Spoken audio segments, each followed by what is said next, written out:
¿Por qué el primer milagro de Jesús fue convertir agua en vino? ¿Qué tiene que ver una boda con el reino de Dios? Hoy exploramos Juan capítulo 2 versículos del 1 al 12 con lentes históricos, culturales y bíblicos, las bodas de Caná. Y también vamos a responder las siguientes preguntas. ¿Por qué Jesús fue a una boda si había bailes, vino y música? Número 2, ¿puede María interceder por nosotros? Número 3, ¿era este un vino que embriagaba? Prepárate para descubrir tesoros escondidos en el relato de las bodas de Caná. Comenzamos. Al tercer día se celebró una boda en Caná de Galilea, y la madre de Jesús se encontraba allí. También habían sido invitados a la boda Jesús y sus discípulos. Cuando el vino se acabó, la madre de Jesús le dijo: «Ya no tienen vino». «Mujer, ¿eso qué tiene que ver conmigo?», respondió Jesús. «Todavía no ha llegado mi hora». Su madre dijo a los sirvientes: «Hagan lo que él les ordene». Había allí 6 tinajas de piedra, de las que usan los judíos en sus ceremonias de purificación. En cada una cabían unos 100 litros. Jesús dijo a los sirvientes: «Llenen de agua las tinajas», y los sirvientes las llenaron hasta el borde. «Ahora saquen un poco y llévenlo al encargado del banquete», les dijo Jesús. Así lo hicieron.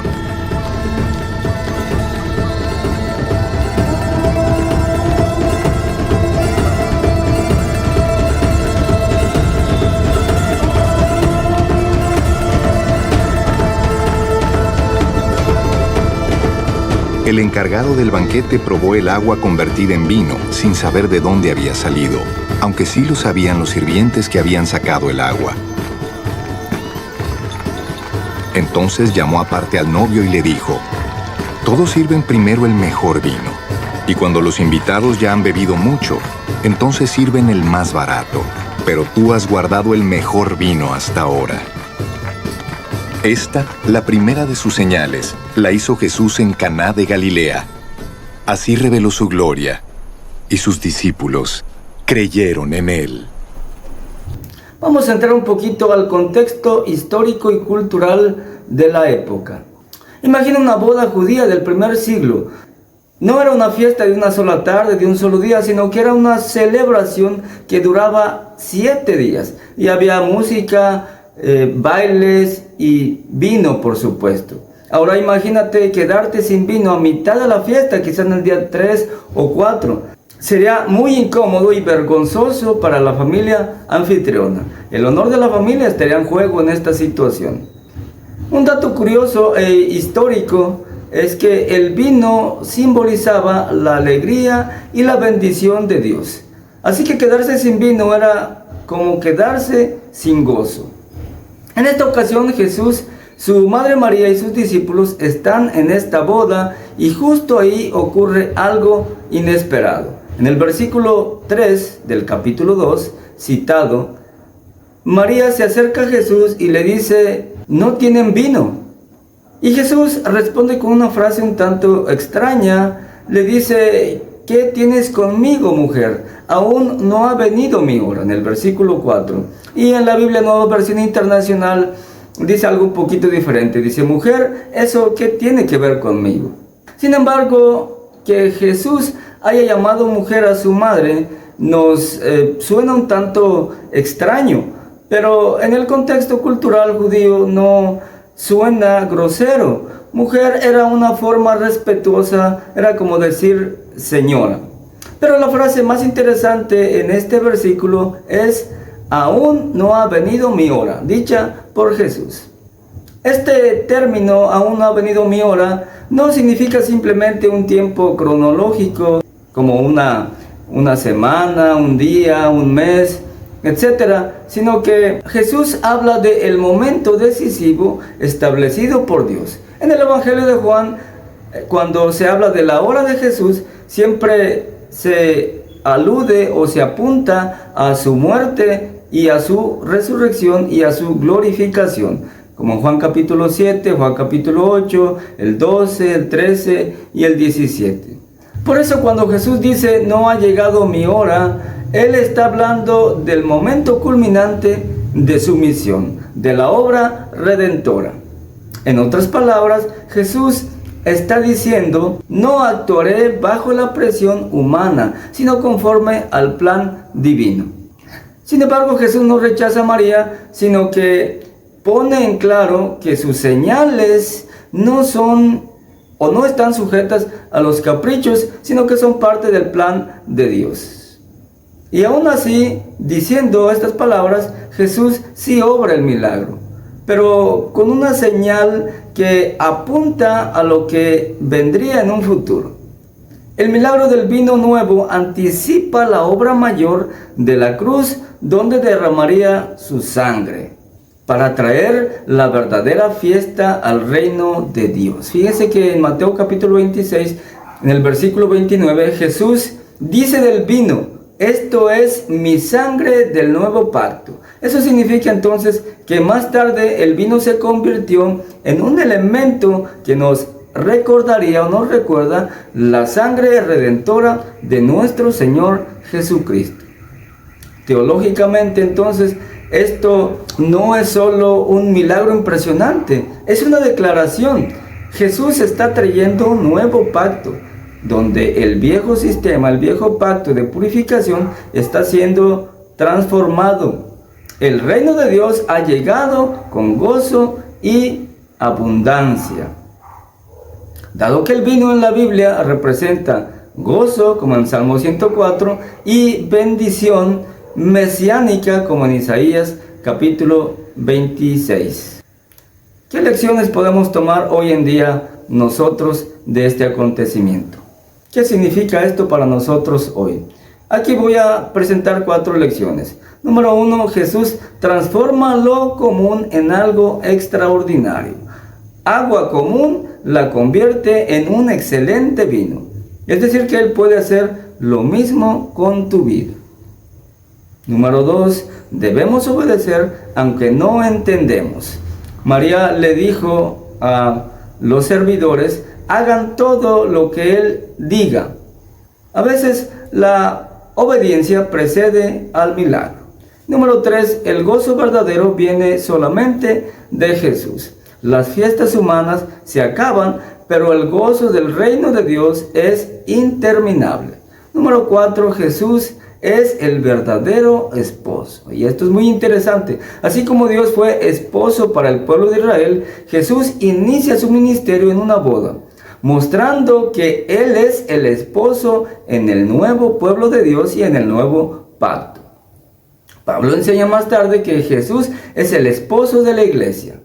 Y por otro lado, la iglesia en Apocalipsis se le ve como una novia ataviada para su esposo. Por supuesto, es la iglesia. Ahora las preguntas. Quiero responder algunas de las preguntas que muchos tienen y que muchos usan como argumentos para justificar ciertas prácticas en la actualidad. Número 1, ¿por qué Jesús fue a una boda si había bailes, música y vino? Jesús mismo declara en Juan capítulo 17, versículo 15, que sus discípulos no son sacados del mundo, sino que son guardados del mal. Estar presente en un banquete de bodas no los contaminaba. Lo que realmente contamina, dice Jesús, es lo que sale del corazón del hombre. Marcos 7:20. Bíblicamente, en la tradición hebrea, una boda era un símbolo profético del pacto de Dios con su pueblo. Jeremías capítulo 2, versículo 2, Isaías 54:5. Entonces, estar en una boda era participar de ese símbolo, de esa imagen. Además, Jesús está ahí para dignificar y glorifica el pacto marital instituido por Dios desde el principio. Es decir, que Jesús está avalando con su presencia y respaldando la unión en matrimonio entre un varón y una mujer, como ley divina y natural. Pero había vino, Bueno, el vino en el Antiguo Testamento no siempre se asociaba con embriaguez, sino también con bendición de Dios. Salmo 104, que dice, el vino que alegra el corazón del hombre. Ahora, el baile y la música eran símbolos de alegría, estaban de fiesta, era una boda. No se veía como algo pecaminoso. Número 3. Culturalmente, en el judaísmo, negarse a asistir habría sido visto como un desprecio al honor de la familia anfitriona, lo cual iba en contra de la virtud que era muy apreciada en las culturas semitas. La participación de Jesús refleja que él no era un asceta aislado como los esenios, sino era una persona sociable. La pregunta número 2. ¿Puede María interceder hoy por nosotros? Dado que dicen los católicos que intercede en esta boda, entonces ahora puede interceder por nosotros. Pero vamos a ver lo que hizo María en este caso. María, notando este problema de que se había terminado el vino, ella expone el problema a Jesús. Les dice, no tienen vino. De cierto modo, María sí intercede por los anfitriones, siendo consciente de que Jesús podía hacer algo, va y le expone el problema. Sin embargo, esto no significa que interceda hoy por nosotros. Eso contradice la Biblia y le quita la gloria que solo le corresponde a Jesús. Vamos a ver qué dice la Biblia. Primer texto, Hebreos 7:25. Dice, por eso también puede salvar por completo a los que por medio de él se acercan a Dios, ya que vive siempre para interceder por ellos. Ese intercesor es, por supuesto, Jesucristo. Y 1 Timoteo 2:5, porque hay un solo Dios y un solo mediador entre Dios y los hombres, Jesucristo hombre. Romanos 8:34 también. Cristo Jesús es el que murió e incluso resucitó y está a la derecha de Dios e intercede por nosotros. Romanos 8:26, pero el Espíritu mismo intercede por nosotros con gemidos indecibles. Entonces, solamente intercede por nosotros Jesús y el Espíritu Santo. Nadie más. Ahora la tercera pregunta. ¿Era este un vino que embriagaba? El hecho de que Jesús haya convertido agua en vino, muchos se justifican diciendo que si Jesús hizo esto, entonces no hay ningún problema con beber vino. Por otro lado, la mayoría de la gente pensaría de hecho que puesto que es vino, entonces sí embriaga. Sin embargo, necesitamos conocer el contexto cultural. Debemos saber que los judíos llamaban vino al producto de la vid en sus distintas etapas.